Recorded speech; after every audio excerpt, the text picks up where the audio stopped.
All right, well, welcome everyone to Reimagining Mourning. This is an exhibition by artists Paolo El Mario, Laura Varron, Claudia Chagoya, and Rafael Lozano Gemer.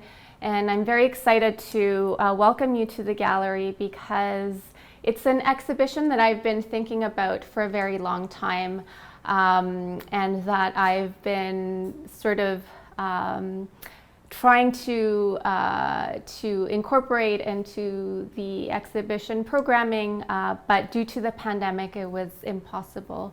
So it's taken longer than expected. So I'm very excited to welcome all of you to the gallery today and give you a brief tour of the exhibition. Due to the pandemic, I was not able to implement this exhibition, but I've been thinking about these themes of mourning for a very long time. And specifically, I was thinking about the missing and disappeared in Chile, since I myself come from that background and have dealt with that history in my own family history. I've had family members and friends who were tortured, who were disappeared. And luckily, we were very fortunate to have them return to us, but that was not the fate for everyone. And so I've been thinking a lot about this sort of inability to have closure and mourn when one is deprived of that opportunity. And then the pandemic hit, and the same sort of feelings of uncertainty resurfaced. You know, there were a lot of people who were unable to be with their loved ones and be close to them in their final days. And a lot of people passed away without being able to go through this mourning process of attending funerals and going through ceremonies, and all of that was deprived of a lot of people, for a lot of people. And then, of course, this year, the reappearance of the missing of this land, of Canada, came up, and we were encountered with 215 unmarked graves of children, and we were all shocked, and I was completely devastated, as so many people, and it brought it back again, the same sort of feelings of uncertainty of how do you put closure to something so devastating. And this sort of level of national atrocity of the settler colonial who has imposed this genocide on the indigenous peoples of this land really resonated. And so I would like to dedicate this exhibition to the children, to the families who continue with this sort of legacy of genocide. And so now I would like to step into the gallery and give you a brief tour of the exhibition Reimagining Mourning. So here we have Rafael Lozano Gemer. If you can follow me. His work is a video installation, and Rafael Lozano Gemer is a Montreal-based artist from Mexico, and he is sharing with us Level of Confidence from 2015. And in this particular piece, it's a commemoration to the 43 students of Ayotzinapa school in Iguala, Guerrero in Mexico. They disappeared and have been had disappeared for a very long time, and now they've actually just recently, I think it was a week ago, a news report came out, and they found out what the case was solved. So in order to activate the piece, the audience is asked to stand right in front of the camera that faces you when you approach the piece, level of confidence. And what it's doing is it's looking for through the algorithms, it's looking for a match to one of the students that was disappeared to the audience member who's in front of the camera. And it looks for a level of confidence match to the student. So ironically, this is the same surveillance algorithms used by the police force, the military, as surveillance. And so what the artist is playing here with is not only the culpability of the military, the police force, and the drug cartels involved in the disappearance of the students, but also the complicity of the spectator, of the person who stands in front and detects the injustice and who is a witness to this and complicit to the injustice and sort of places responsibility on the audience member. This piece also talks about the persistency of the people who searched for the whereabouts of their loved ones, and this sort of relentless search that happens within the piece of looking for the match reminds us a little bit about other instances of disappearance. For example, the missing and disappeared in Chile, as I mentioned before, in Argentina, but also the Indigenous women here in Canada, sort of relentlessly searching for the whereabouts of loved ones. So right beside Rafael Lozano Gemer's piece, we have Paolo El Mario, who's a Chicoutimi-based artist in Quebec. He's Colombian, and we have the piece Reforme from 2021. And this installation is actually part of a series, very similar installations, and they all have particularities. This one specifically, Reforme, he's done for this exhibition at Sur Gallery.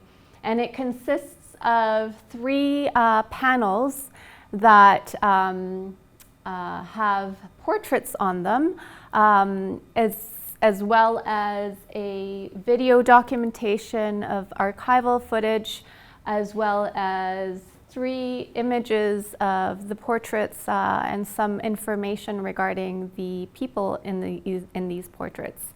These panels are self-destructive, automated panels, and each portrait consists of little pixels, little images of the destroyed home that was bombarded by the FARC guerrilla movement in Colombia, of the family's home, of the artist's family's home. His father, as a congressman, was a target to the FARC guerrilla movement, and they has taken responsibility for the bombardment. And we see the level of destruction in the archival footage that we see in the video that he has provided as well.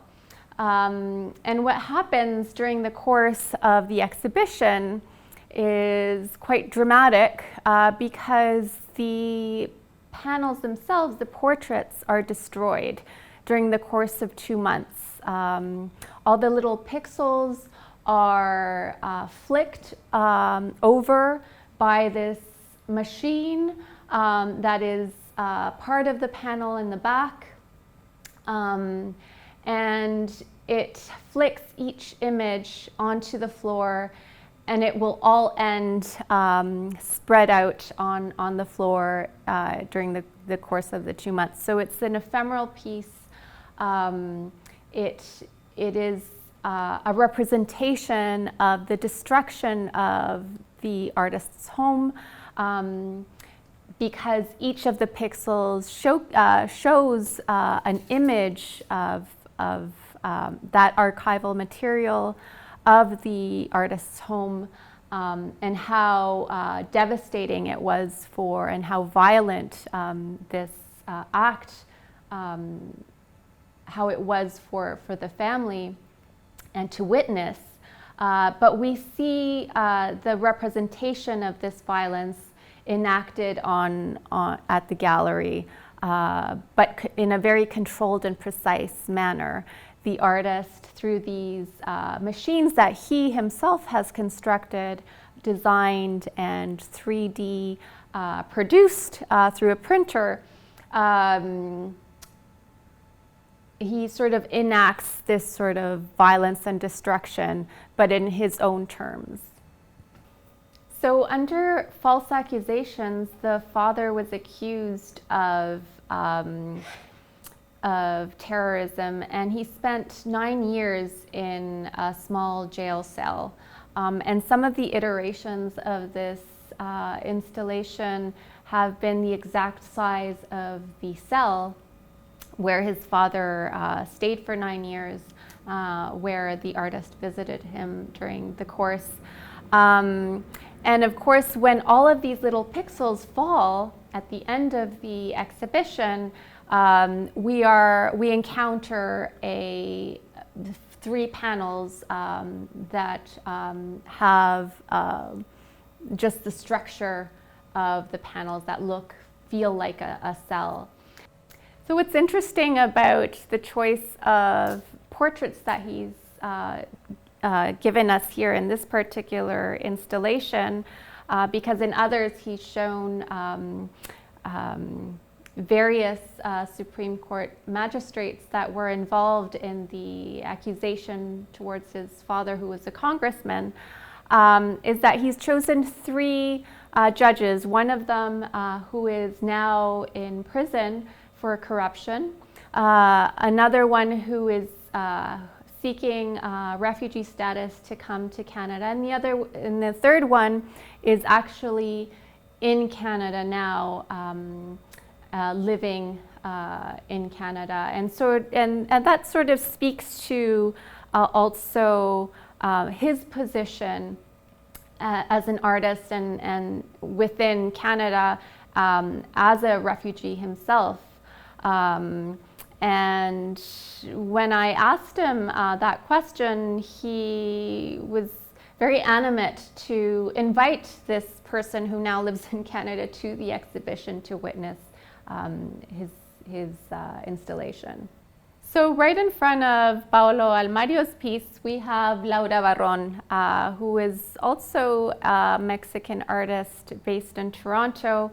And she's exhibiting her photographic series Palimpsest from 2012, of which 4 of them are here at the gallery in Reimagining Mourning. It's part of a series. And so these photographs are actually that. They're palimpsest. She's sort of altered the original image of her landscape photography, which she is well known for, and she's altered it. She's changed it and given new meaning. And so in this case, we see an off-white, powdery, scattered around the images, and then we find out that this powder is actually the artist's father's ashes. And as I mentioned, Claudia Varron is well known for her landscape photography, and very rarely had she, previous to this work, incorporated the figure, the human figure in her photographs. And this would be sort of her first iteration of that attempt. And what is interesting and fascinating about this series is the fact that she feels this sort of need to commemorate her father and incorporate him into her own work, giving him another life, another form of life. And the process, it is almost like a ceremonial act that that she shares with us, and it emphasizes the meditation that goes through it, the act of mourning, the contemplation required to give these photographs form, and how she sort of defies death of her father by incorporating him in the photographs. For her, the series became a site of not only commemoration, like the other pieces I've discussed, but also a place to deal with the loss, because she was not beside her father when he passed away, because she was living in Canada. So this also brings to light questions and themes of displacement that happens to so many diasporic artists living away from their loved ones. And it's a theme that she continues to explore. And finally, we have the artist Claudia Chagoya, who is a Calgary-based artist from Mexico. And she's exhibiting 2 installations here in the exhibition, Novem from 2019 and Unweaving Foundations from 2018. And right behind me we have Unweaving Foundations, and both of these installations allude to feminicide and gender violence specifically. And in this installation, of course you won't smell it, but there is a scent, an aroma that is expelled from the installation, and it's the smell of opal, which is a cleansing herb that is used in Mexico during ceremonies, and it's used during ceremonial services in Mexico. And in both installations, she's using the rebozo, which is a particular shawl, and there's a lot of meaning behind the rebozo, because the rebozo is a shawl that not only provides warmth, it provides comfort, it carries our babies, it heals when you can wrap it around an arm if it's broken, and also people are buried with these shawls and are accompanied by these rebozos in the afterlife. And so these shawls, these rebozos, are deconstructed by the artist. And in this one, in Unweaving Foundations, Claudia deconstructs by unweaving it, and she leaves only the particular states of Mexico where feminicide has occurred. And those are the states that are highlighted, those regions. The artist also refers to the rebozo luto de aroma from Tenancingo, Mexico, and this particular rebozo is black in color, and it keeps its scent in a 9-step process. It consists of various spices and leaves, and that's the sort of scent that is projected within the fibers, and it's kept within a lifetime. And so this luto de aroma revoso is the one that accompanies people and their owners during the afterlife, and they're buried with them. So finally, we step into the smaller area of the gallery, into the space where we see Claudia Chagoya's final installation called Novem, which is from 2019. And here she has again deconstructed the revoso, the shawl, but in a very different way.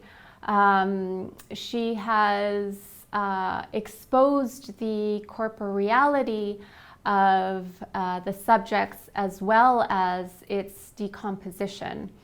The revosos, as you can see, are crystallized with salt, and they almost look like bones that are creeping out of the shawl, out of the fibers. And the fibers themselves, the black fibers, look like the hair of women, in this case, that have suffered feminicide. The installation clearly shows us that and denounces the implicit violence over women's bodies. And Claudia has explained to me that she uses salt as an object of contradictions. So the salt can be used to decompose, it can be used to preserve, salt can be used to cleanse, but also to freeze. And so she has slowly, through a very long and tedious process, dipped these shawls into salt, and has throughout the course damaged her own hands with the effects of the salt and how harsh it can be on skin, not only on the shawl themselves. Salt is also considered a purifying element used in Mexican altars during the Day of the Dead celebrations. It is believed to prevent the souls of the deceased from corruption when they visit the land of the living. And also in this particular piece, she has given the title Novem, which means 9 in Latin. And this is significant because there is a connection to Mexico's strong Catholic religion, and also Aztec cosmology in the number 9. Within the cosmovision of the Aztecs, there are 9 levels in the land of the dead, and depending on how the souls perish is where they end their journeys. And on the other hand, in the Catholic religion, you pray for 9 consecutive days in a very repetitive manner, and you're able to hear that prayer in the voice of the artist, in the sound piece that is also integral to the installation.